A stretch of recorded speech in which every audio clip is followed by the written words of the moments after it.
A cold winter morning had arrived on the farm. The first snowflakes began to fall from the sky. The chickens, who had enjoyed the warmth of the old henhouse all autumn, now had to face the approaching winter. Seeing the chickens starting to seek shelter from the frost, the farmer knew it was time to build a new henhouse. The henhouse that had been on the farm for years was already in poor condition. The walls were leaky, and winter winds could blow snow inside. For the chickens, who needed warmth and protection from the winter, the old shelter was no longer enough. The farmer decided to take action. He took his green tractor, hitched a trailer with skids, and headed to the forest to collect wood for the construction.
And so, step by step, the new henhouse began to be built.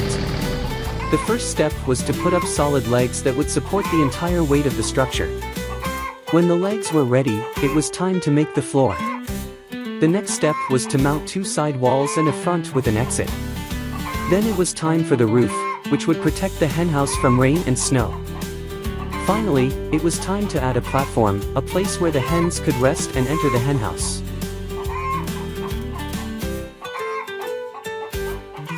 The first snow has arrived on the farm. The sky was covered with clouds all night long, and in the morning, when the farmer woke up to a new day, he saw an amazing view outside his window. The farmer looked out the window at his farm. The road to the barn, the driveways and paths were completely covered. Everything that had been green yesterday was now covered in a blanket of white. The snow was falling thickly and the wind was whistling through the trees.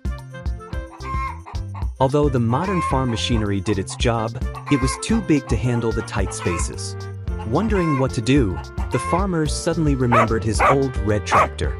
Without hesitation, he headed for the barn.